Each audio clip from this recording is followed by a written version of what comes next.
Greetings one and all, it's Alaenura. It's I think the 3rd of February, and up there in the distance you should be able to see Alexandra Palace, which was built as the People's Palace in North London. It's up on a high mound, it's one of the highest spots in North London, and I just really want to share this podcast with you in terms of who we really are and reality as we have seen it to be or accepted it to be. And the truth of the matter is that as human beings we have been conditioned and programmed to fit into various boxes and guises and roles and established norms. And it's really important to now begin to question these models and these social orderings and who actually put them together. And it's true to say that a lot of these models and stuff were created within a patriarchal rule. And why is it that most spiritual scriptures have been written from the perspective of the masculine?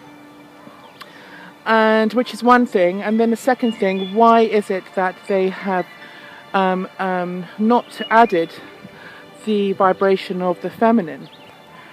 And that's the second thing. And the third thing, why have they gone as far as demonizing the feminine? And to the point where it's the divine feminine, Pandora's box. And it says that it's within this box that it unleashed the evil upon men. And of course we have Mary Magdalene, who was perceived as a prostitute or whore. Why was that the case? It may well have been possible that Mary Magdalene was one of Jesus's disciples, the most cherished one for that matter, part of the chalice or the Holy Grail, as perceived by a lot of people. And of course we have Eve, who was created from Adam's rib. On the other hand, there's there's the first counterpart to Adam that was created in feminine form, who was called Lilith, who was really Adam's equal. And of course she was demonized and made out to be a demon and a whore and all these different types of things. So quite clearly there's a sense of imbalance. Now this isn't really to point the finger or blame or to make men question their gender or sexuality or their role or even being responsible for this, because I think as a collective it's really important now for us to look at the whole rather than this separation, this dualistic way of looking at the world. And so many times we look at the world and we say, that's life, that's men for you, that's women for you. You know, in other words, what can you do? And I've always found that really interesting. What is it about us that we feel that we can affect everything else, create all this technology, which incidentally is an externalization of our inner technology, and yet there are certain aspects of the human condition and who we are as human beings that we feel we can't do anything about, that is set in stone. And quite clearly the ancients filtered certain aspects of creation and this beautiful alchemical sacred dance between the divine feminine and the divine masculine, and made it just through the divine masculine. So the way to God was only through the divine masculine. Anything other than that was subservient. So the women, so women in so many cultures and religions have been subjugated, even to the point where if a female child is born, that they are aborted or they are greatly of less value, in fact a burden upon the family and society. So, I mean, is it just me, or is there something really weird and different and distorted about this image? So I'm saying this because truly who we are as soul beings, whether you're male or female, tall or short, fat or slim, gay or straight, or whatever box you may find yourself in, or that's suggested that you're in, ultimately we're all the same. If I was to present my heart and anybody else's heart, we would find that a heart is a heart is a heart. And in ancient Egypt, it's taught that the heart is the seat of the soul, and that is where the soul resides. And I really don't think that when it comes to our salvation, or when it comes to the truth of who we are, that the soul is diminished in any way based upon your race or your gender. That clearly is not the case. So these are some really important truths and some really important aspects of the old that we really need to bring to the table and start looking. Who are we really? You know, to heal the divine feminine also means healing the divine masculine. And the truth of the matter is, if the divine feminine has been filtered, subjugated, isolated, pushed out, squashed out, veiled, covered up, hidden, then that has become the greatest shadow within the human condition.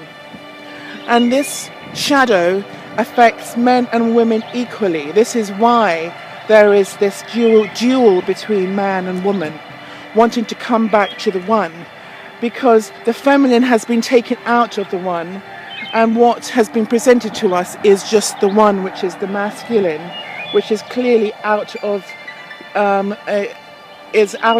sync with the one, because it's just holding one vibration. If you think of the attributes of the divine feminine: intuition, nurturing, love, self-sustaining, creator of life, giver of life, nurturer of life. And when you imagine these qualities being not exclusive to the woman, but inclusive within men and women, then this is the aspect that has been that has not been incorporated within the male, and therefore this wonderful dance between the divine masculine and divine feminine. It's really important to note that there's no exclusivity here in terms of what I am saying, because to be completely in balance and to know oneself and to really be in tune with one's inner ecology, one has to have both these attributes of the masculine and the feminine in sync, in harmony, you know, in this divine and sublime dance within each man, woman, tall, short, black, white, however you want to put it. These are just boxes created through duality.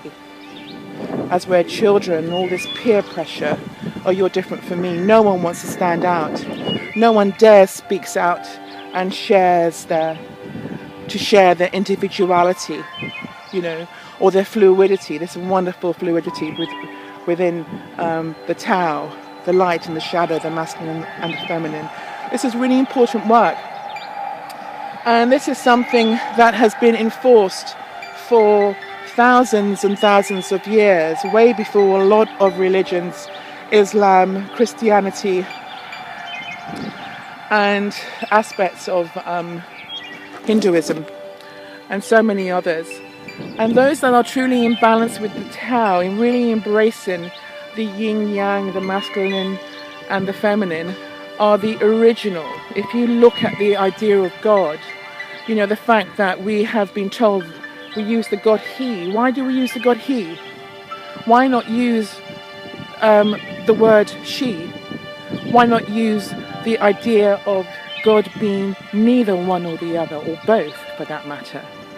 Because that way, that would certainly open the window. I'm talking on a soul level here and on a spirit level, because that definitely opens the window to the fullness of who we are and the fullness of the energy of creation that flows within each of us, despite the suggested gender or race, which are all end up being used against us as an agenda.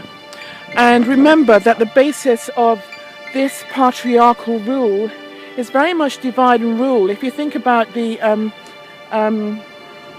slave owners, when they realized that the slaves were actually beginning to come together and go against what the slave owners wanted them to do, they decided to create separation. So they got the old slave against the young slave, the dark slave against the light slave, the female against the male, and all of these opposites in duality to create separation, to create terrorism, to create fear, to separate ourselves, from our own brothers and sisters, all of a sudden then become the enemy because of the differences, right?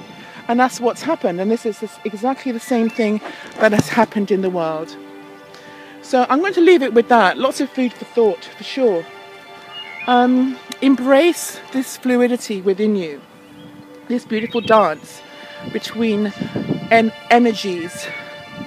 This, it's try and sit and examine what and feel what feminine energy is for you and what masculine energy is for you.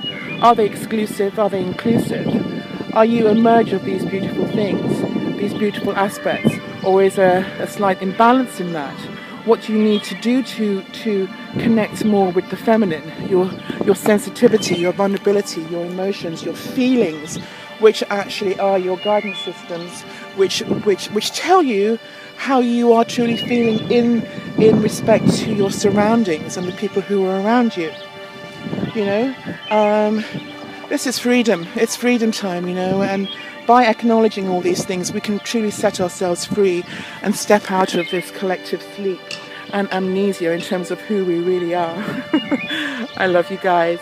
Thank you. My name is Alaenura from the foot of Alexandra Palace, and I wish you well. Have a beautiful week and many, many blessings. I see the God in you, all of you. Okay, no exclusion, the complete inclusion of your God self.